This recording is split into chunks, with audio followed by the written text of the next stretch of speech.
रूहानी यात्रा की इस श्रृंखला में सतलोक के ध्यान का वर्णन किया जा रहा है। सतलोक के ध्यान पर यह तीसरी वीडियो है।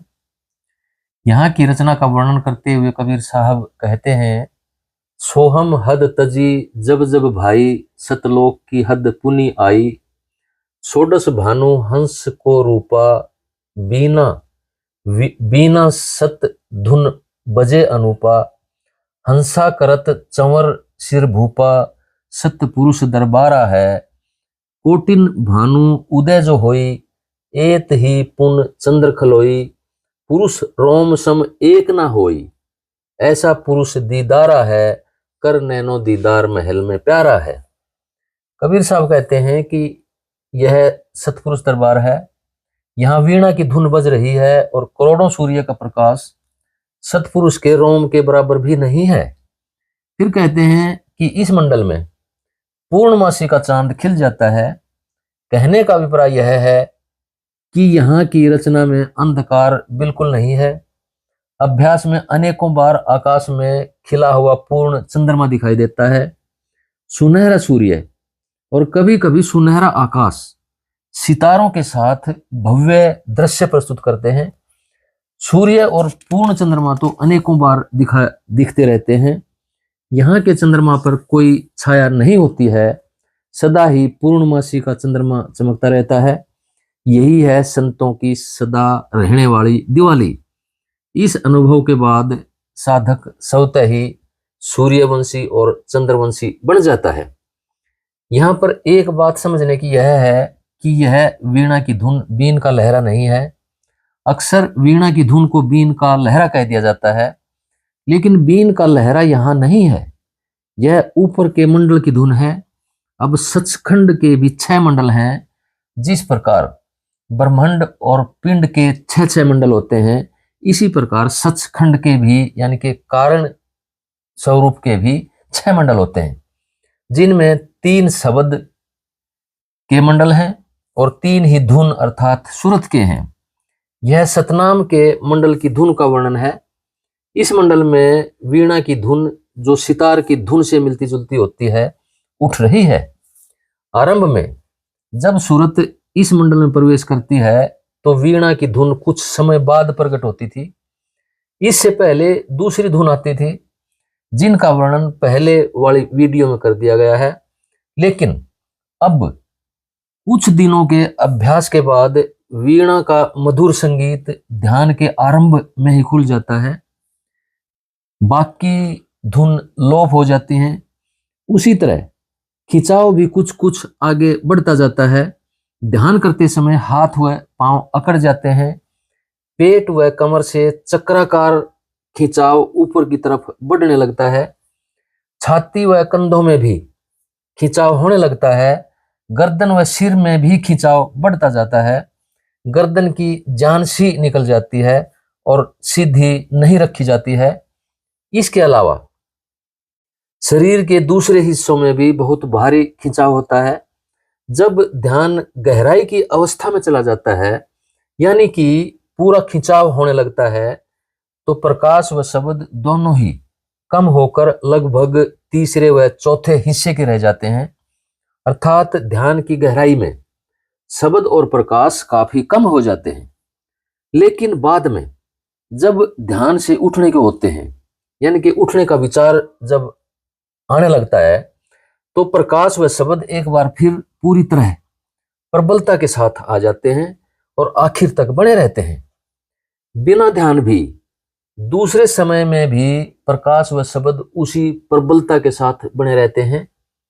जब पूरा खिंचाव होता है तो वह वीणा की धुन भी कमजोर होकर बंद हो जाती है और वीणा के आधार में बजने वाला बिना धुन का शब्द सुनता है, जिसमें धुन या लय का उतार चढ़ाव नहीं होता है। यानी कि वीणा की जो धुन है वह भी गहराई में, ध्यान की गहराई में जाकर बंद हो जाती है। जैसे जैसे ध्यान आगे बढ़ता है, सिर का खिंचाव बढ़ने लगता है। अब खिंचाव ध्यान में बैठते ही शुरू हो जाता है। गले की जान सी निकलकर गला रुंध जाता है। ऐसा लगता है जैसे गले में बंद लगा दिया गया हो। फिर भी मुंह से मुंह में ऊपर से मीठा रस इकट्ठा होता रहता है। सूरत प्रकाश के साथ साथ उसे देखती हुई उसी का यानी कि प्रकाश का रूप ही बनने लगती है, उसमें समाने लगती है और शरीर के अंदर अचेत अवस्था की तरफ ले जाने वाला एक चक्र सा बनने लगता है। शरीर और प्रकाश को देखने में भी सूरत की अब रुचि नहीं रहती है और ऐसा लगता है जैसे सूरत आनंद के समुद्र में अपने आप को डुबो देना चाहती है, आनंद और बेहोशी के आलम में जाकर समा जाना चाहती है। आंतरिक गहराई में जाकर प्रकाश की गति शब्द की गति की तरह काफी कम हो जाती है। ध्यान के आरंभ और अंत में अर्थात सतह पर वही वीणा की धुन सुनाई देती है, उसी का मधुर संगीत सुनाई देता है, लेकिन गहराई में जाकर बिना धुन का शब्द सुनता है। सतह पर वीणा का मधुर संगीत और गहराई में जाकर बिना धुन का शब्द, यानी कि वो जो धुन है वो गायब हो जाती है। अभ्यास और आगे बढ़ने पर दिल व दिल के आसपास की जगह पर खिंचाव बढ़ने लगता है। यह खिंचाव सिर के ऊपर तक पहुंच जाता है। कंधों और बाजुओं के ऊपरी हिस्से में और अधिक दर्द बढ़ने लगता है। सिर में आंखों के ऊपर खिंचाव होने की वजह से दर्द व चेतना का संग्रह बढ़ने लगता है। ध्यान से उठने के बाद शरीर की जान सी निकली हुई होती है। ध्यान के एकदम बाद नहीं उठा जाता है, गला रुंध जाता है, खिंचाव में सारा शरीर बंध जाता है।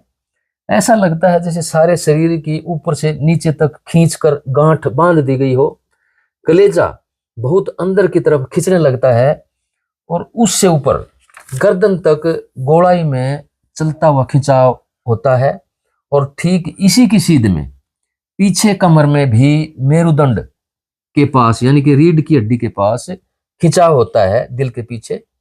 अमृत पान करती हुई सूरत सारे दर्द को भूल जाती है। ध्यान की ऐसी रोचक अवस्था आ जाती है कि अभ्यास से उठने का मन नहीं करता है। ध्यान स्वयं ही पकड़कर बिठा लेता है, क्योंकि इसमें हर तरह एक इंटरेस्ट बढ़ता रहता है और उठने नहीं देता है। अंदर में इतनी तृप्ति आ जाती है कि ध्यान से उठने के बाद भी आंखें खोलने और बोलने को मन नहीं करता है। ऐसी मस्ती पैदा हो जाती है कि दुनियादारी का कोई भी व्यवहार अच्छा नहीं लगता है। ध्यान करने की लगन और बार बार उसी अवस्था में जाने के लिए तड़प बनी रहती है। जब ध्यान में बैठने का समय नजदीक आता है तो शरीर व मन के अंदर अपने आप ही वही हालत पैदा होने लग जाती है और साधक को पकड़कर ध्यान की तरफ खींच लेती है। अब साधक ध्यान को नहीं बल्कि ध्यान साधक को खींचता है और इस अवस्था से निकलने नहीं देता है। ध्यान इतना रोचक हो जाता है कि साधक फिर से इसकी तरफ खींचता जाता है और तृप्त होता जाता है। मन और इंद्रियां एक तरफ से हटकर बस ध्यान में ही समा जाना चाहते हैं। इस मंजिल का वर्णन करते हुए स्वामी जी महाराज लिखते हैं, पंचम किला तकत सुल्तानी बादशाह सच्चा निज जानी, चली सूरत देखा मैदाना अजब शहर अद्भुत चौगाना, अमृत कुंड अमी की खाई महल सुनहरी रचे बनाई, चौक चांदनी दीप अनुपा हंसन शोभा अचरज रूपा, षोडश भान चंद्र उजियारा, सूरत चढ़ी देखा निज द्वारा, द्वारपाल जहां बैठे हंस, कहीं कहीं अंश कहीं कहीं वंश, सहज सूरत वहां वचन सुनाए, कहो भेद तुम यहाँ कस आए, सूरत नवीन कही तब मानी, संत मिले उन कही निशानी, इतना कह तब भीतर धंसी, सतनाम दर्शन कर हंसी, उहुप मध्य से उठी आवाजा, को तुम हो आए की काजा, सतगुरु मिले भेद सब दीना, तिनकी कृपा दास हम लीना, दर्शन कर अति कर्म गनाने, सतपुरुष जब बोले बानी। स्वामी जी महाराज फरमाते हैं कि इस मंडल में सतपुरुष का सुल्तानी तकत है, जहां पर वह रचना की संभाल करते हैं। यहाँ पर अमृत कुंड भरे रहते हैं। यहाँ की रचना सुनहरी व भव्य दृश्यों से भरपूर है। हमेशा सूरज और चांद की चांदनी जगमग करती रहती है। स्वामी जी महाराज ने इसे सूरत का निज द्वार कहा है, जिसे पार करने पर सूरत निज धाम में पहुंचती है। फिर कहते हैं कि यहाँ तक वही पहुंच सकते हैं जिन्हें शब्द भेदी सतगुरु मिले हैं, जिन्हें यहाँ तक का भेद मालूम है।